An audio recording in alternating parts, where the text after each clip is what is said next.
Hello friends, welcome to bliss cinemas. இன்னைக்கு நம்ம வழிகாவல் படம் எப்படி இருக்குன்னு பார்க்க போறோம். வாங்க வீடியோக்குள்ள போகலாம். இந்த படம் பார்த்தீங்கன்னா ஒரு த்ரில்லர் ஜானர்ல எடுத்திருக்காங்க. இப்போ இந்த படத்தோட கதையை பத்தி பார்க்கலாம். இப்போ இந்த படத்தோட கான்செப்டே பார்த்தீங்கன்னா, ஜெயிலில் இருக்க ஒருத்தரை கோர்ட்டுக்கு கூட்டிட்டு போறாங்க. அதை 2 எஸ்கார்ட் போலீஸ்காரங்க சேர்ந்து கூட்டிட்டு போறாங்க. அவங்க ஜாப் எவ்வளவு ரிஸ்கான ஒரு ஜாபா இருக்கு. அவங்க ஒரு கைதியை கோர்ட்டு கூட்டிட்டு போற வழியில நடக்கிற பிரச்சனைகள்லாம் என்ன, அவங்க ஒரு கைதியை எப்படிலாம் ஹேண்டில் பண்ண வேண்டியதா இருக்கு, அந்த கைதி இந்த எஸ்கார்ட் போலீஸ்காரங்களை எப்படிலாம் ஹேண்டில் பண்றான், அவங்க வாழ்க்கையை அப்படியே தத்ரூபமா காமிச்சிருக்க படமா தான் இது. இப்போ இந்த படத்தோட பாசிட்டிவ் நெகட்டிவ் பத்தி பார்க்கலாம். பாசிட்டிவ் கண்டிப்பா ஸ்டோரி பிளாட்டை சொல்லலாம். இது ஒரு நல்ல ஸ்டோரி பிளாட். ஆக்சுவலா பாத்தீங்கன்னா இப்பதான் நம்ம ரீசெண்டா சிறை படம் பார்த்தோம். கிட்டத்தட்ட அதே கான்செப்ட் தான். ஆனா என்ன, அவங்க கொஞ்சம் கமர்ஷியல் எலிமெண்ட்ஸ்லாம் ஆட் பண்ணி கொடுத்துருந்தாங்க. இவங்க ராவா அந்த போலீஸ்காரங்களோட வாழ்க்கை எப்படி இருக்கு அப்படின்றத நம்ம வாழ்க்கையில காமிச்சிருக்காங்க. படத்துல அந்த போலீஸ்காரங்க வாழ்க்கையில எவ்வளவு ரிஸ்க் இருக்கு, அதாவது ஹையர் அஃபீஷியல்ஸ்லாம் இவங்களை கூட்டிட்டு வரதெல்லாம் உங்களோட ஓன் ரிஸ்க் தான், இதுல எதனா தப்பாச்சுன்னா நாங்க எதுவுமே பண்ண முடியாதுன்னு சொல்ற போர்ஷனாக இருக்கட்டும், அந்த கைதி இவங்க கிட்ட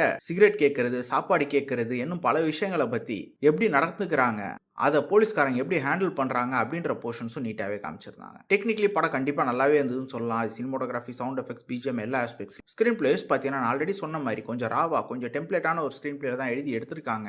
இன்னும் கொஞ்சம் கமர்ஷியல் எலிமெண்ட்ஸ் ஆட் பண்ணி தான் நல்லாவே இருந்திருக்கும்.